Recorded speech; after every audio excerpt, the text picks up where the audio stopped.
जय श्री कृष्णा। मैं उज्जैन से मनीषा राठी आप सभी का अभिनंदन एवं अभिवादन करती हूँ। मृत्यु के उपरांत नेत्रदान ही महादान क्यों है, आज इस विषय पर हम यहाँ चर्चा करने के लिए एकत्रित हुए हैं।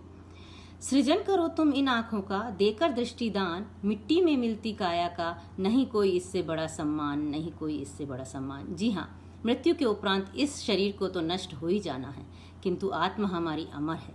तो क्यों ना हम नेत्रदान करके न केवल स्वयं को किसी और के शरीर में परोक्ष रूप से जीवित रखें, अपितु उसको भी इस सुंदर सृष्टि को निहारने का एक अवसर प्रदान करें। जहाँ तक दान के महत्व की बात है, तो भारत में अनेक दान का महत्व बताया गया है। अन्नदान, अंगदान, रक्तदान आदि अनेक दानों से भारतीय भूमि सुशोभित है। भारत की भूमि अर्पण की भूमि है, तर्पण की भूमि है। यहाँ पर ऋषि दधीची और कर्ण जैसे महादानवीर हुए हैं, जिनकी कथाएं सुन सुन के हम पले बड़े हैं, जिन्होंने परोपकार के लिए अपना सर्वोच्च दान किया। यदि हम अपने दूसरे अंग दान करते हैं तो उससे एक या दो व्यक्ति ही लाभान्वित होते हैं, किंतु नेत्रदान एक ऐसा दान है जिससे आपकी एक रेटिना से 4 और 2 रेटिना से 8 व्यक्तियों को की दृष्टि में ज्योति आ सकती है। वास्तव में नेत्रदान से बड़ा कोई और महादान नहीं है। जरा सोचिए, उन लोगों का दर्द समझिए जो दृष्टिहीन है, जिन्हें दैनिक कार्यों को करने में कितनी कठिनाइयों का सामना करना पड़ता होगा।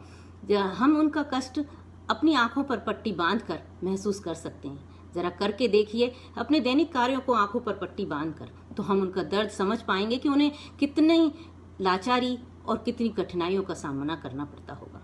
हम अपने नेत्रदान से अपने शव बने शरीर को शिवत्व की ओर ले जा सकते हैं। वास्तव में नेत्रदान शव को शिवत्व बनाने की एक प्रक्रिया है। कई शायरों और कवियों ने आंखों की सुंदरता पर अनेक कविताएं और शायरियां लिखी हैं, किंतु क्या वो लोग उन लोगों का दर्द समझ पाए जो नेत्रहीन हैं, उन्हें इस खूबसूरत दुनिया को देखने का हक नहीं है? तो आइए हम भी स्वयं को महादानी की श्रेणी में खड़ा करें और अपने नेत्र दान करें। हालांकि भारत में अभी नेत्रदान के प्रति जागरूकता की बहुत आवश्यकता है। अन्य छोटे देशों की अपेक्षा हमारे देश में नेत्रदान के प्रति जागरूकता लाना बहुत आवश्यक है। इसी प्रकार नेत्रदान पखवाड़े, सेमिनार और वेबिनार के द्वारा लोगों को जागरूक किया जाना चाहिए कि मृत्यु के उपरांत धार्मिक दृष्टि से भी शरीर तो नश्वर है और आत्मा अमर है। लोगों को समझाया जाए कि मृत्यु के बाद शरीर कुछ नहीं खोता, बल्कि हम नेत्रदान करके अपना जीवन सार्थक कर जाते हैं। आइए तो हम प्रण लें, नेत्रदान करने का प्रण लें कि मृत्यु के उपरांत हम अपने नेत्रदान करेंगे और अपनी इस मिट्टी में मिलती काया को एक नया जीवन देंगे। धन्यवाद।